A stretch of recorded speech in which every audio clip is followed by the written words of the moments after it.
শঙ্কার মধ্যে আছি কিনা।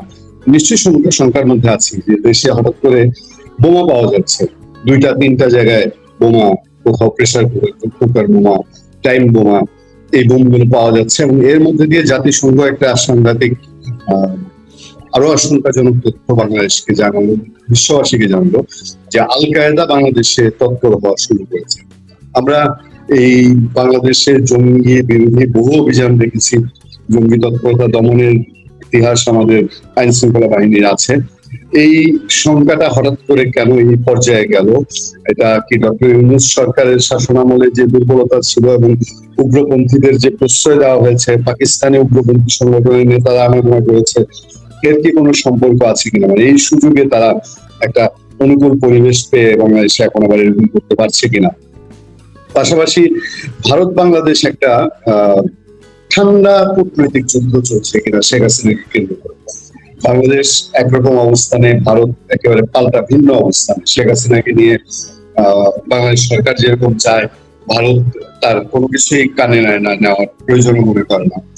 এবং আরেকটা দিক হচ্ছে যে আজকে বিভিন্ন পত্রপত্রিকায় বাংলা ট্রিবিউনে, ঢাকা ট্রিবিউনে দেখলাম একটা নিউজ যে শেখ হাসিনাকে ফেরত না দিলে তারেক রহমান ভারত সফরে যাবেন না। এটা কতটুকু বুদ্ধিমত্তার সিদ্ধান্ত, কতটুকু ম্যাচিউর সিদ্ধান্ত এবং সম্ভাব্য ভারত ট্যুর হবে কি হবে না, এই সার্বিক বিষয়গুলো নিয়ে আপনি বিশ্লেষণ। আজকে তোমার সঙ্গে আলোচনা করার শুরুতে আমি কিছু স্মৃতি আচরণ আওড়াতে চাই। তুমি দেখো আমার পিছনে ম্যাডাম একটা ছবি আছে, দেখছো ছবিটা? ছবিটা ফ্যাকাশে হয়ে গেছে, অনেক পুরনো ছবি। এই ছবিটা 1991 সনের নভেম্বর মাসে ম্যাডাম বেনু ছিল ম্যাডামের ক্যামেরাম্যান। বেনু তুলে ওইটাকে প্রিন্ট আউট করে ম্যাডামকে সাইন করে দিয়েছিল, দস্তখত করা আছে ম্যাডামের 1991 সনে। এই ছবিটা তিনি আমাকে দিয়েছিলেন কারণ তিনি নভেম্বর মাসে আমাদের কটিয়াদীতে সফর করতে গিয়েছিলেন। আমি তখন সংসদ সদস্য ছিলাম। ওই সময় উনি আমার কাছে গিয়েছিলেন, আমার ফার্মে গিয়েছিলেন, আমার ব্যক্তিগত ব্যক্তিগত দাওয়াতে উনি গিয়েছিলেন প্রধানমন্ত্রী হিসেবে। এটা আমার জীবনের চরম সৌভাগ্য। এরকম সৌভাগ্য আমার জীবনে কখনো হয়নি। 2টা অনুষ্ঠান হয়েছে, একটা আরেকবার আমার ঢাকা শহরে আমার ছেলের বিয়েতে মাননীয় প্রধানমন্ত্রী আসছিলেন, দেশমাতা খালেদা জিয়া। এখন এই ছবিটার কথা কেন মনে করলাম তোমাকে, এই ছবিটার ম্যাডাম যখন গিয়েছিল নভেম্বর মাসে, তখন ছবিটা আমাকে দেওয়া হয়েছিল। এই ছবিটা এখন আমি প্রিজার্ভ করতেছি। মাঝখানে ছবিটা হারিয়ে গেছিল, আমার একটা বিল্ডিং ভেঙে গেছিল, সেই বিল্ডিং এর নিচে পড়ে গেছিল, তাই ছবিটা নষ্ট হয়ে গেছে। তো আমি এখনো ছবিটা রাখার চেষ্টা করছি। আমি যতদিন বেঁচে আছি ছবিটা থাকবে। আমেরিকার আমলে ছিল, এখনো আছে, আগামী তো থাকবে। আজকে সালাউদ্দিন যিনি আজকে স্বরাষ্ট্রমন্ত্রী, তিনি তখন ছিলেন এপিএস টু প্রাইম মিনিস্টার। ওনার পিএস ছিলেন মুসাদ্দেক হোসেন ফালু। এপিএস সালাউদ্দিনের একটা অন্যতম বড় কাজ ছিল প্রধানমন্ত্রীর খালেদা জিয়া যেখানে যেতেন সেখানে উনি কিছু কমিটমেন্ট করে আসতেন, বলে আসতেন এই কাজগুলো হবে। আমার এখানে তখন কিশোরগঞ্জ যাওয়ার কোনো রাস্তা ছিল না, তোমরা জানো কিনা জানি না। 91 সনে আমরা কিশোরগঞ্জ যেতাম মাটির রাস্তা দিয়ে, ইটের রাস্তা দিয়ে ভৈরব থেকে, আর ঘুরে আসতে হতো ভৈরব দিয়ে। এছাড়া আমাদের কিশোরগঞ্জে যাওয়ার কোনো রাস্তা ছিল না। আল্লাহ রহমতে, আল্লাহর শুকরিয়া, আজকে আমাদের অনেক রাস্তা হয়েছে। আগে যেখানে আমার 6-7 ঘন্টা 8 ঘন্টা লাগতো আমার গোসিয়াটা যেতে, এখন আল্লাহর রহমতে আমি 2.5 ঘন্টায় যেতে পারি। এটা আল্লাহর শুকরিয়া, সম্ভব হয়েছে এই দেশমাতা খালেদা জিয়ার কারণে। তিনি আমার রাস্তাগুলোকে সব অনুমোদন দিয়েছিলেন তৎকালীন 91 সনে। পরবর্তীতে ধাপে ধাপে অনেকগুলো সরকার করেছে। আমি কথা তোমাকে এই জন্য বললাম, কটিয়াদীতে আমি একটি সরকারি মৎস্য খামার করিয়েছিলাম। আমার দেখার পরে ম্যাডাম তখন কমিটমেন্ট দিয়েছিল যে তোমার এখানে একটা সরকারি মৎস্য খামার করে দেই, কারণ তখন সরকারের 2টি মৎস্য খামার করার একটা পরিকল্পনা ছিল। তো নোমান সাহেব ছিলেন তখন মৎস্যমন্ত্রী, কাজে আমার কোনো সমস্যা হলো না। নোমান সাহেব তখন তাৎক্ষণিকভাবে সেটা অনুমোদন দেন এবং 92 সনে এই কাজটি হয়। আমার কটিয়াদীতে একটা মৎস্য খামার, সরকারি মৎস্য খামার, হ্যাচারি, আর একটি হবিগঞ্জে। আল্লাহকে শুকরিয়া, সেটা এখন টিকে আছে, বেঁচে আছে এবং অত্যন্ত ভালোভাবে আছে। এখানে আজকে বর্তমান মাননীয় প্রধানমন্ত্রী শহীদ রাষ্ট্রপতি জিয়াউর রহমানের সন্তান, দেশমাতা খালেদা জিয়ার সন্তান জনাব তারেক রহমান সাহেব আগামী 16 তারিখে সেই মৎস্য হ্যাচারিতে যাচ্ছেন। এটা আমার জন্য অত্যন্ত আনন্দের, অত্যন্ত খুশির, আমি গর্বিত আমি সেটা 1992 সনে এই মৎস্য খামারটি প্রতিষ্ঠা করতে পেরেছিলাম বলে, সরকারি মৎস্য খামারটি সেখানে নিয়ে গেছিলাম বলে, সরকারি লোকেরাই বলবে নিয়ে গেছিলাম বলে, আজকে এই যে মৎস্য পক্ষ শুরু হবে 16ই ডিসেম্বর থেকে। আমাদের সময় ছিল মৎস্য দিন, ম্যাডাম করেছিল মৎস্য সপ্তাহ, পরে শেখ হাসিনা সাবেক প্রধানমন্ত্রী করে গেছেন মৎস্য পক্ষ। আমরা সেই মৎস্য পক্ষের উদ্বোধন করতে যাচ্ছেন মাননীয় প্রধানমন্ত্রী জনাব তারেক রহমান সাহেব, এবং সেখানে তিনি প্রায় সারা দিনটাই কটিয়াদী এবং কিশোরগঞ্জে থাকবেন। আমি অত্যন্ত গর্বিত, আমি ওনাকে স্বাগতম জানাচ্ছি, শুভেচ্ছা জানাচ্ছি। কটিয়াদীবাসী তথা সমগ্র কিশোরগঞ্জবাসীর পক্ষ থেকে আমি ওনাকে প্রাণ ঢালা স্বাগতম জানাচ্ছি। জনগণকেও বলেছি, জনগণ সবাই যাবে, কে দাওয়াত পেল কে দাওয়াত পেল না সেটা বড় কথা নয়। আজকে আমি অত্যন্ত গর্বের দিন, আমি অত্যন্ত আনন্দিত, অত্যন্ত খুশি। আমাকে দাওয়াত দিল কি দিল না, আমাকে যেতে বললো কি যেতে বললো না, তাতে কিছু আসে যায় না। সময়ের প্রেক্ষাপটে কে কি দাওয়াত পায় কে কি পায় না সেটা নিয়ে আলোচনায় কিছু করার নাই। কিন্তু আমি আজকে আল্লাহর কাছে শুকরিয়া আদায় করছি, আমি আল্লাহর কাছে অসীম শুকরিয়া আদায় করছি যে কাজটি আমি 1992 সনে করে দিয়ে আসছিলাম। দেশমাতা খালেদা জিয়ার কলম দিয়ে, নুমান সাহেবের মাধ্যমে আজকে আমি শ্রদ্ধা ভরে স্মরণ করছি দেশমাতা খালেদা জিয়াকে, শ্রদ্ধা ভরে স্মরণ করছি আমার প্রিয় নেতা নুমান ভাইকে। ওনাদের মাধ্যমে আমি এটা তখন করতে পেরেছিলাম 1992 সনে। ইতিহাস দেখতে বলবেন। কাজে আমি করি নাই, সরকার করেছে, আমি হয়তো একটা মাধ্যম ছিল, আমি চেয়েছিলাম, দরখাস্ত করেছিলাম, কিন্তু দেশমাতা খালেদা জিয়া যদি না দিতেন তাহলে সেটা কোনদিন পাইতাম না। এই সালাউদ্দিন সাহেব তিনি সেটা ম্যাডামের ওই কমিটমেন্টের মধ্যে তুলে দিয়েছেন। আমি সালাউদ্দিন সাহেবের কাছে কৃতজ্ঞ। তখন আমি অনেক কিছু পেয়েছি প্রধানমন্ত্রীর কাছ থেকে, আমি অনেক কিছু পেয়েছি এই সালাউদ্দিন সাহেবের মাধ্যমে। এই সালাউদ্দিন সাহেবের কাছে আমি যখন যেটা বলেছি ম্যাডামের নাম, অবশ্য ম্যাডামই সবসময় বলে দিয়েছেন, কিন্তু সালাউদ্দিন কখনো না করে নাই, বরঞ্চ কোনো কিছু নতুন কিছু আসলে এই সালাউদ্দিন সাহেব আমাকে বলতেন। সালাউদ্দিন সাহেব তখন ছিলেন এপিএস, সেকশন অফিসার, লেভেলের অফিসার, তো ডিপ্টি সেক্রেটারি হন নাই, সরকারি চাকরিতে ছিলেন।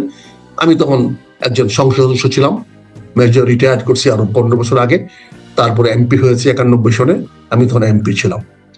আমি আজকে ধন্যবাদ জানাই স্বরাষ্ট্রমন্ত্রী সালাউদ্দিন সাহেবকে, সেদিন আমাকে এই মৎস্য প্রতিষ্ঠা করার জন্য অনুমোদন দিয়েছিলেন। আমি তো অবশ্যই কৃতজ্ঞ দেশমাতা খালেদা জিয়ার কাছে, অবশ্যই আমি কৃতজ্ঞ আমি নুমান ভাইয়ের কাছে। আমি আজকে অবশ্যই আনন্দিত, খুশি, আমি মহা খুশি। এত বড় খুশি আমি কোনোদিন হই নাই যত খুশি হয়েছে আজকে আমার সেই প্রতিষ্ঠিত মৎস্য প্রতিষ্ঠানে আজকে দেশের প্রধানমন্ত্রী স্বয়ং তারেক রহমান সাহেব যাচ্ছেন। এর চেয়ে আনন্দের বিষয় আমার এর চেয়ে বেশি হতে পারে না। তুমি আজকে সুযোগ দিয়েছো বলে আমি সরি ভাই, তোমার আন্তর্জাতিক আলোচনা করার আগে আমি কিশোরগঞ্জের মানুষ, তুমিও কিশোরগঞ্জের মানুষ, আসো আমরা সবাই মিলে তারেক রহমান সাহেবকে, জনাব তারেক রহমান সাহেবকে, আমাদের মাননীয় প্রধানমন্ত্রী তারেক রহমান সাহেবকে কিশোরগঞ্জে সবাই মিলে স্বাগত জানাই। আমি কটিয়াদীবাসীর সবার কাছে অনুরোধ করবো, দল মত নির্বিশেষে আগামী 16 তারিখে আপনারা সবাই যাবেন। আমাকে অনেকে ফোন করেছেন, অনেকে জানতে চেয়েছেন আমি যাবো কি যাবো না। আমি যাবো কি যাবো না সে বড় কথা না, আমি না গেলেও আমার মন প্রাণ সবকিছু ওখানে আছে। আমি সারাটা দিন আমি কটিয়াদি থাকবো, সারাটা দিন আমি পাকুন্দিয়া থাকবো, সারাটা দিন আমি ওই মৎস্য খামারে থাকবো, আমার প্রাণ থাকবে, আমার মন থাকবে। আমি শারীরিক ভাবে যেতে পারবো কিনা জানি না, তবে আমি জনগণের কিছু অনুরোধ করবো আপনারা সবাই যাবেন। তিনি যেন দেখতে পারেন কটিয়াদীর মানুষ এখনো দেশমাতা খালেদা জিয়ার যে উদ্গ্রীব হয়েছে, এখনো দেশমাতা খালেদা জিয়ার প্রতি তারা কৃতজ্ঞ, তারা কৃতজ্ঞ, তারা কৃতজ্ঞ। এই বিষয়টি আমি আজকে তোমার মাধ্যমে তুলে ধরলাম। আশা করি কিছু মাইন্ড করো না, কিছু মনে করে নিও না। এটা আমি একটা আবেগে বললাম। আজকে দেশমাতা খালেদা জিয়া নাই, কিন্তু সে 92 সনে যেটা আমরা প্রতিষ্ঠা করেছি 1992 সনে, আজ থেকে প্রায় 36 বছর আগে। আপনার কাছে শুকরিয়া, সেখানে আজকে মাননীয় প্রধানমন্ত্রী শহীদ রাষ্ট্রপতি জিয়াউর রহমানের সন্তান, দেশমাতা খালেদা জিয়ার সন্তান, জননেতা তারেক রহমান সাহেব এই সফরের সফলতা কামনা করি। জি, সফলতা কামনা করি। ওনার শুধু নয়, ওনার প্রতি আমরা কৃতজ্ঞতা প্রকাশ করি। সফলতা অবশ্যই প্রধানমন্ত্রী সব সফলতা হয়, কৃতজ্ঞতা প্রকাশ করছি তিনি যে ওই জায়গাটাকে সিলেক্ট করেছেন। উনি হবিগঞ্জ যেতে পারতেন। উৎসবের আওয়াজ পত্রপত্রিকা নিউজ হয়েছে যে কিশোরগঞ্জে একটা উৎসব ভাব হচ্ছে। কৃতজ্ঞতা জানাচ্ছি। এখন আসি তোমার বিষয়, এই তালেবানরা তো বাংলাদেশে বলো সারা বিশ্বে বলো, এটা আসলে বলতে হয়, তালেবানরা হলো কোন পশ্চিমা গোষ্ঠীদের, আমেরিকানদের তৈরি করা একটা বিষয়। যখন আফগানদেরকে তারা কন্ট্রোল করতে পারছিল না, যখন আফগানিস্তান রাশিয়ানরা দখল করে নিয়েছিল, তখন থেকে তালেবান সৃষ্টি করা হয়েছে। তালিবান মানে ছাত্র। আমরা যখন ছাত্র সংগ্রাম করি, সেটা যদি আরবিতে সংগ্রাম করা হয় তাহলে তালেবান শক্তি। সেখানে তালেবান আমরা মুসলিম শব্দ ব্যবহার করি, তা আমাদের ছাত্র শক্তিও তালেবান হতে পারে, তারাও বলতে পারে আমরা তালেবান। তালেবানরা সবসময় সন্ত্রাসী হয় না, সবসময় তালেবানরা সন্ত্রাস। হ্যাঁ, তবে তালেবানরা বিবেকমান, আবেগপ্রবণ, তারা দেশের জন্য, জনগণের জন্য তারা জীবন দিতে পারে, জীবন দিতে চায়। এটা হলো পার্থক্য। তালেবান মানে সন্ত্রাসী নয়, তালেবান মানে কোনো কঠোরপন্থী নয়, তালেবান মানে দেশপ্রেমী একটি ছাত্র শক্তি, যেটা বাংলাদেশ ছাত্র বলে। আমরা ছাত্র সমাজ বলি, ছাত্র লীগ বলি, ছাত্র দল বলি, ছাত্র শিবির বলি, এরা সবাই কিন্তু আরবিতে বলবে তালেবান। তালেবান মানে যারা তালিম নিচ্ছে, যারা শিক্ষা দিচ্ছে, শিক্ষানবিশেরই আরবি শব্দ হলো তালেবান। এখন তোমরা তালেবান থেকে আল কায়দা বানায় ফেলো। আল কায়দা হলো একটা রাজনৈতিক সংগঠন যারা মনে করে সংগ্রামের মাধ্যমে, সন্ত্রাসের মাধ্যমে, যুদ্ধের মাধ্যমে তারা সকল ফয়সালা করবে। এটা আগে মাওবাদীরা করতো, নকশালিস্টরা করতো, আগে আমরা চে গুয়েভারকে দেখেছি এই কাজ করতে, আমরা দেখেছি সারা বিশ্বে। এখন ইসলামের নামেও অনেকে জিহাদ করতে চায়, তার মধ্যে একটি হলো আল কায়দা। আল কায়দা হলো এগেন তারা যে দেশের জন্য, জনগণের জন্য, জাতির জন্য, তারা তরিকার জন্য, দেশের মানুষের মুক্তির জন্য তারা সংগ্রাম করতে চায়। তো তাদের পথটা একটু কঠিন। তারা আমার মতো গণতান্ত্রিককামী না, তারা আমার মতো মধ্যপন্থী নয়, তারা আমার মতো উদারপন্থী নয়, তারা অনেকটা কঠোর, এবং তারা যেটা চায় সেটা যুদ্ধের মাধ্যমে তারা জয় করতে চায়। এখানেও বাংলাদেশের অনেক তরুণ আছে, অনেক যুবক আছে, মাঝে মাঝে করে। তো দুর্ভাগ্য হলো কিছু কিছু বিদেশিরা, বিশেষ করে ওয়েস্টার্ন ওয়ার্ল্ড, আমাদের আরাবিয়ানরা বা মুসলমানরা না, ওয়েস্টার্ন ওয়ার্ল্ড এটাকে ব্যবহার করে, তালেবান নামটাকে ব্যবহার করে কিছু মানুষকে টাকা পয়সা দিয়ে তালেবান অ্যাকশন করে। অনেক সময় পুলিশকে শক্তিশালী করার জন্য, অনেক সময় আইন শৃঙ্খলা বাহিনী শক্তিশালী করার জন্য অনেক সময় এই কাজগুলা করা হয়। যারা অস্ত্র সাপ্লাই করে, যারা গ্রেনেড বিক্রি করে, যারা গোলাগুলি বিক্রি করে, যারা পুলিশদের বিভিন্ন অস্ত্রপাতি বিক্রয় করে, তারা অনেক সময় পুলিশকে আরো বেশি অস্ত্র দেওয়ার জন্য, পুলিশকে আরো বেশি আধুনিকরণ করার জন্য, পুলিশকে আরো শক্তিশালী করার জন্য অনেক সময় তালেবান, সন্ত্রাস, গুপ্ত খুন, রাহাজানি, এইগুলো কাজ ওরা টাকা দিয়ে করায়।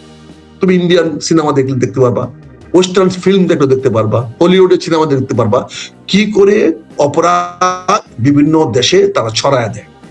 এর পিছনে কাজ করে অস্ত্র সরবরাহকারীরা, যারা অস্ত্র বেচা কিনা করে, তারা এই ধরনের সন্ত্রাসী কাজ করে।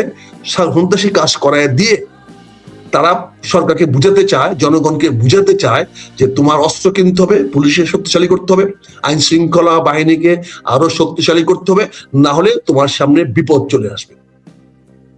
বর্তমান সরকার ইতিমধ্যে তাদের সকল অবস্থান লেজিক গুবরে করে ফেলেছে।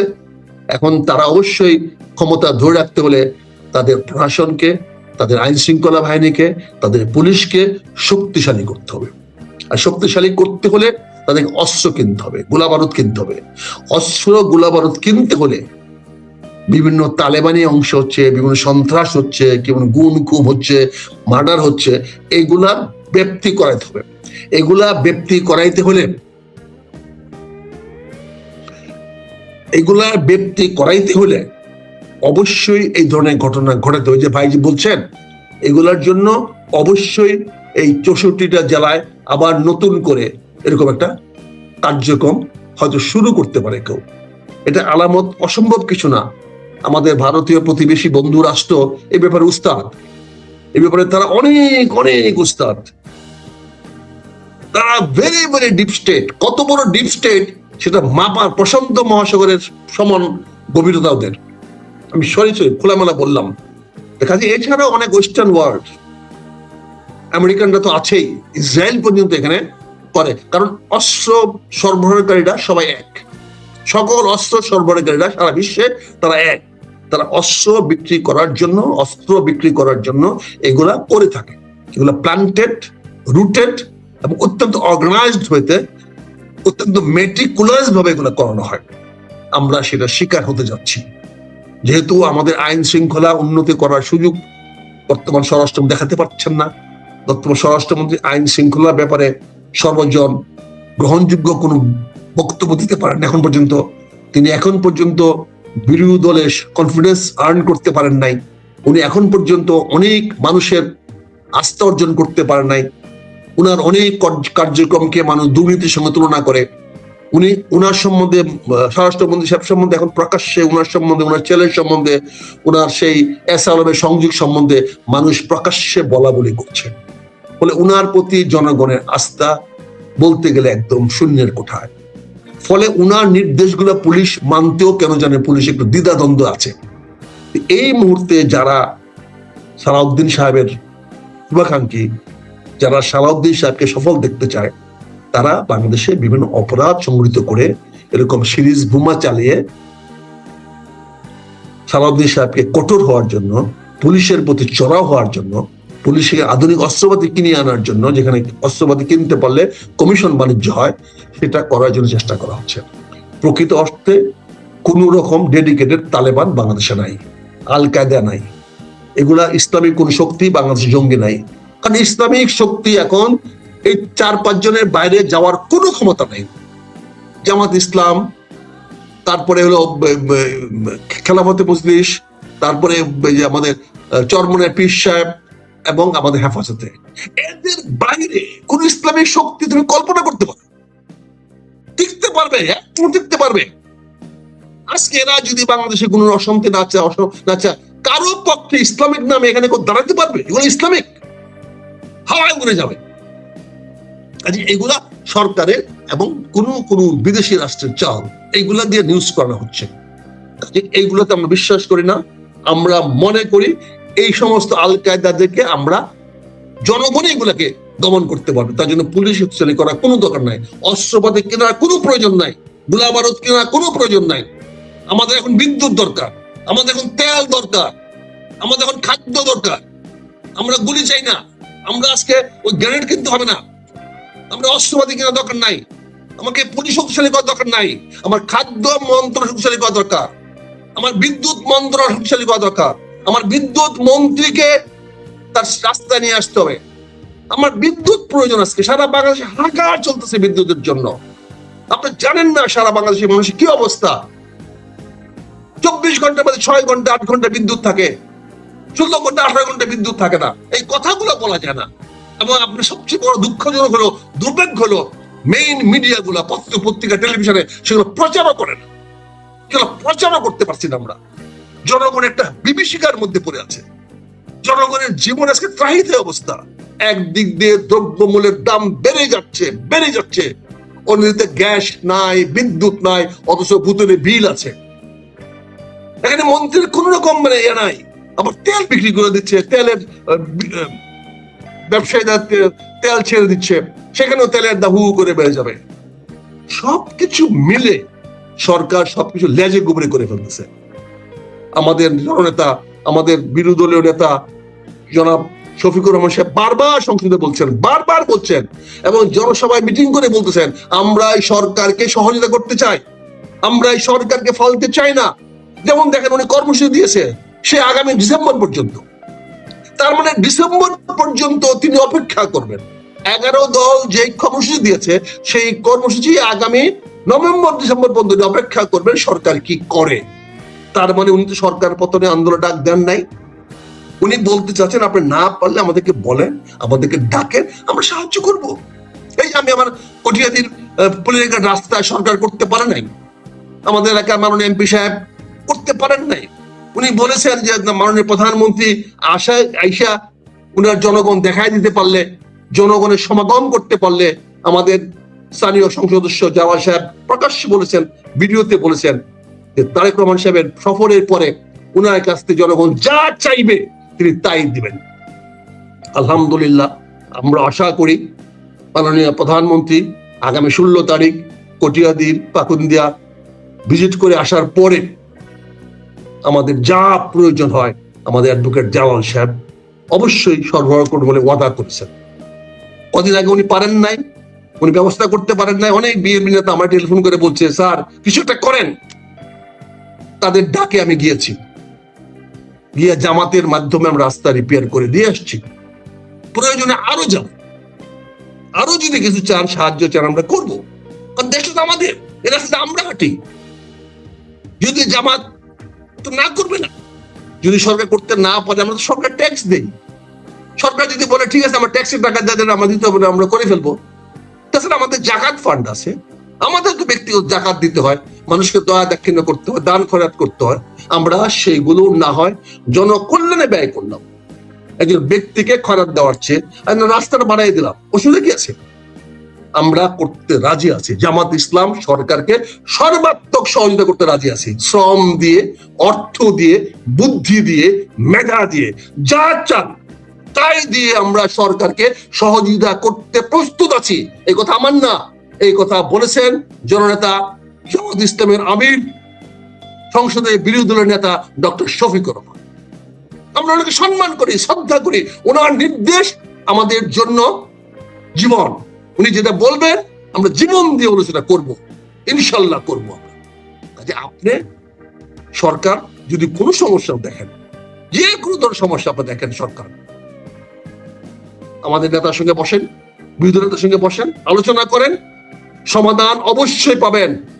আমরা চাই না জনাব তারেক রহমান সাহেব ব্যর্থ হোক, আমরা চাই না দেশমাতা খালেদা জিয়ার সন্তান ব্যর্থ হোক, আমরা চাই না আমাদের সফলতম রাষ্ট্রপতি শহীদ জিয়াউর রহমানের সন্তান ব্যর্থ হোক।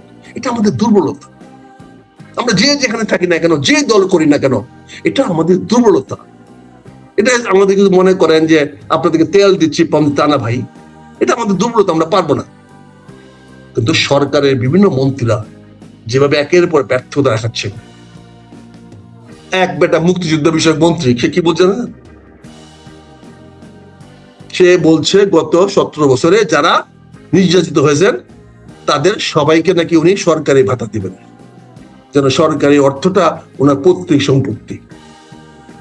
একটা মুক্তিযুদ্ধ বিষয়ক মন্ত্রী, যার খুদের টাকা নাই, খুদ কেনার পয়সা নাই, যে যুদ্ধ মুক্তিযোদ্ধাদেরকে ভাতা দিতে পারে না, যে জুলাই যোদ্ধাদেরকে ভাতা দিতে পারে না, যে জুলাই আহত মানুষদের ভাতা দিতে পারে না, তাদেরকে 2 দিনের রুটির ব্যবস্থা করতে পারে না, চিকিৎসার ব্যবস্থা করতে পারে না, সেই বেটা বলে 17 বছরে যারা নির্যাতিত হয়েছে তাদেরকে সবাই সরকার থেকে ভাতা দিবে।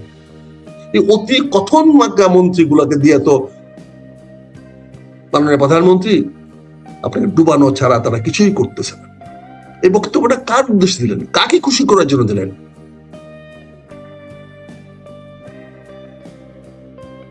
এটা যদি আপনি জুলাই যুদ্ধতে বলতেন তাহলে তো আসতো।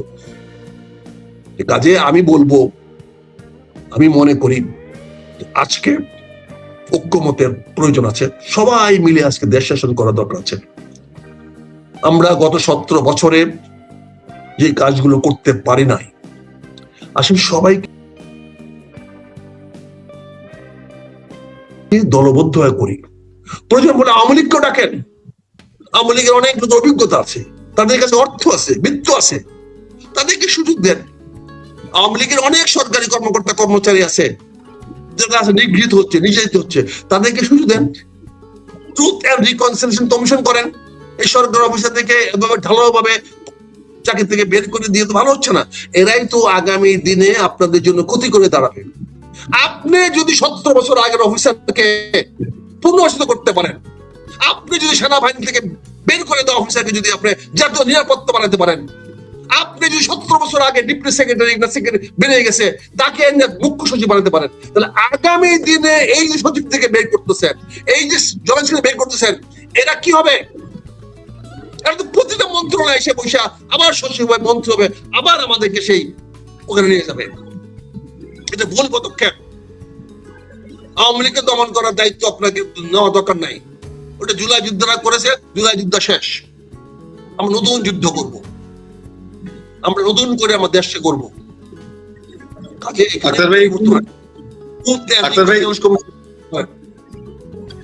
একটু শেখ হাসিনার প্রসঙ্গ এবং ঢাকা দিল্লি যে একটা ঠান্ডা লড়াই, এই প্রসঙ্গটা একটু আপনার কাছে জানতে চাচ্ছি।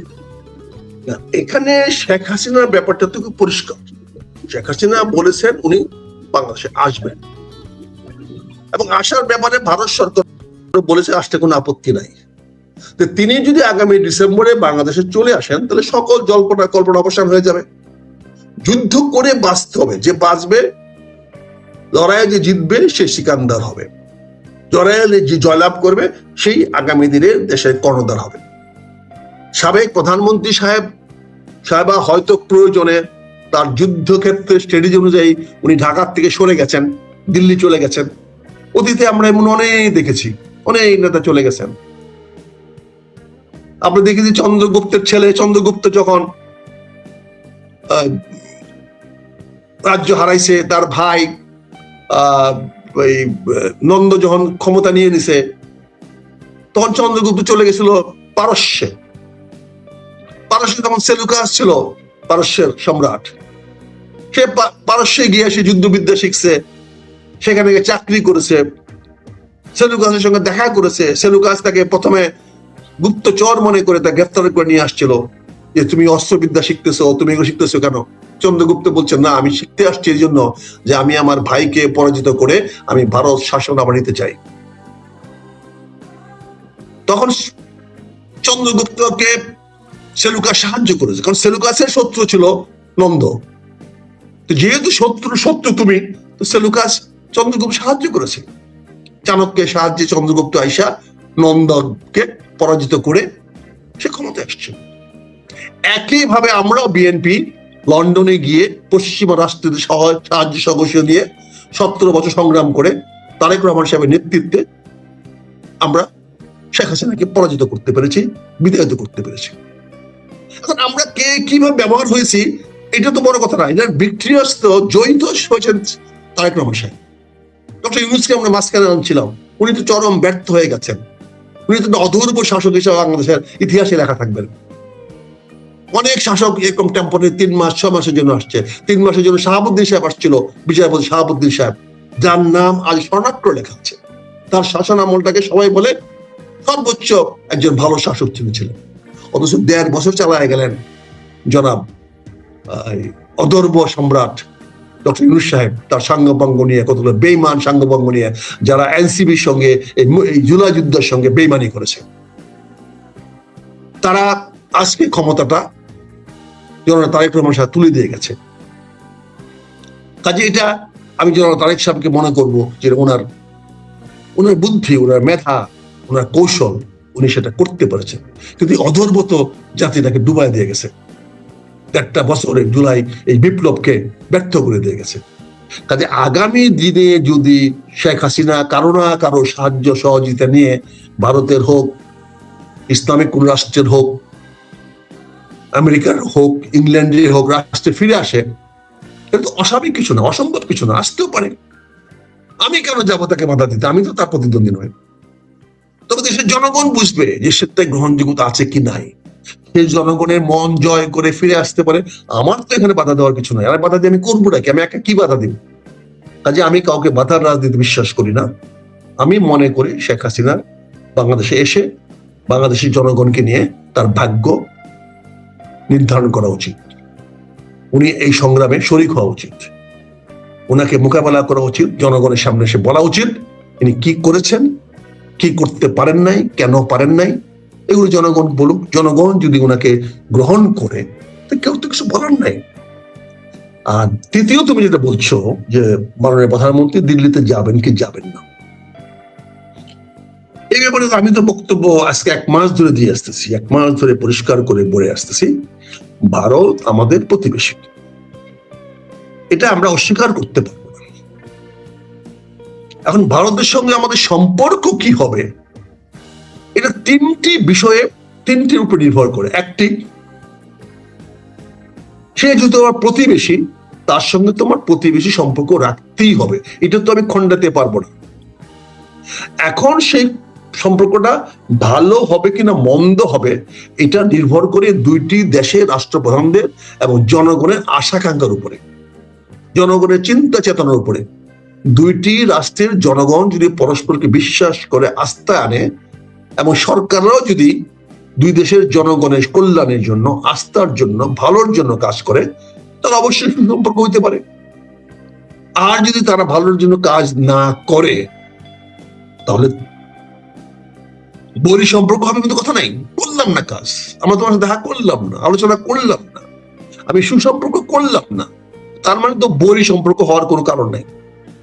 আমি সম্পর্ক রাখলাম না, তোমার বাড়িতে গেলাম না, তুমি আমার বাড়িতে আসলা না, ঠিক আছে, তুমি প্রতিবেশী, তুমি তোমার বাড়ি থাকো, আমি আর বাড়ি থাকি, আমার যদি ঘাটের পানি লাগে আমি আরেক ঘাট থেকে আনবো, তোমার কাছ থেকে আনবো না, ঠিক আছে, তোমার সঙ্গে আমার প্রতিবেশী আসো, প্রতিবেশী থাকো, আমার সঙ্গে তোমার সম্পর্ক এটুকুই, এটা আমরা পরিষ্কার বলতে পারি। আর যদি কেউ মনে করে না তার সঙ্গে বৈরী সম্পর্ক করতে হবে, আমি তো এটা পারবো না, আমি এটা সমর্থন করতে পারবো না। আমি এত শক্তিশালী হই নাই। এই দেশের মুসলমানরা, আমরা মুসলমান ধর্ম গ্রহণ করছি কখন? যখন পৃথিবীর সবচেয়ে পরাক্রমশালী শক্তি ছিল তুরস্কের সুলতানেরা। আমরা তো 570 খ্রিস্টাব্দে মুসলমান হয় নাই। এই বাংলার মানুষ 570 খ্রিস্টাব্দে মুসলমান হয় নাই, 600 খ্রিস্টাব্দে হয় নাই, 700 খ্রিস্টাব্দে হয় নাই, 800 খ্রিস্টাব্দে হয় নাই, 900 খ্রিস্টাব্দের পরে যখন সুলতানরা তুরস্কের সাম্রাজ্য তৈরি করলো, যখন সিরিয়া থেকে, ইরাক থেকে, সৌদি আরব থেকে রাষ্ট্রীয় ক্ষমতা তারা তৎকালীন তুরস্কে নিয়ে গেল, তারপরে যখন তারা ইস্তাম্বুল দখল করলো, তখন পৃথিবীর সবচেয়ে বড় পরাশক্তি হয়ে দাঁড়ালো, সবচেয়ে বড় শক্তি ছিল তখন তুরস্কের সুলতানেরা। এই সুলতানি আমলে আমরা বাংলাদেশে মুসলমান হওয়া শুরু করলাম। ইখতিয়ারউদ্দিন মোহাম্মদ বখতিয়ার খিলজি বাংলাদেশে আসলো, আমাদের পরবর্তীতে বিভিন্ন পীর আউলিয়ার আসলেন, আমরা 1000 সন থেকে মুসলমান হওয়া শুরু করলাম। তারপরে দিল্লির সম্রাট হইল মুঘলরা, দুর্দ্বন্দ্ব প্রতাপ, সারা ভারতবর্ষে তাদের শাসন চলেছে। আমরা তাদের সঙ্গে মুসলমান হিসাবে আমরা শক্তি দেখিয়েছি, আমরা দলে দলে মুসলমান হয়েছি, কারণ তখন শক্তি ছিল মুঘল মুসলমানেরা। ফলে দুইটি বড় শক্তির কারণে 1000 সন থেকে 1857 সন পর্যন্ত আমরা একাধারে শক্তি দেখিয়েছি। কিন্তু 1757 সনে আমরা এই মির্জাফরদের কারণে, মুসলমানদের বুকামির কারণে, ব্যর্থতার কারণে আমরা হেরে গেলাম ইংরেজদের কাছে। আমাদের স্বাধীনতা, আমাদের সবকিছু বিসর্জন হওয়া শুরু করলো। তারপরে 1858 সনে যখন সিপাহী বিদ্রোহের পরে মুঘল সাম্রাজ্য বিতাড়িত হলো, তখন ভারতের সবচেয়ে বিড়ম্বিত জাতি, সবচেয়ে দুর্গস্তগত জাতি, সবচেয়ে মানে কি বলে ক্ষতিগ্রস্ত জাতি হয়ে গেল মুসলমানেরা। সারা ভারতবর্ষের মুসলমানরা, ইনক্লুডিং বাংলাদেশের মুসলমানরা, আমরা হয়ে গেলাম নিগৃহীত, নির্যাতিত, নিপীড়িত। তারপরে আমরা দাবি করলাম ভারতকে ভাগ করতে হবে মুসলমান ভিত্তিক রাষ্ট্র হিসাবে। সেখানেও আমাদের প্রতি প্রবঞ্চনা করা হলো, প্রতারণা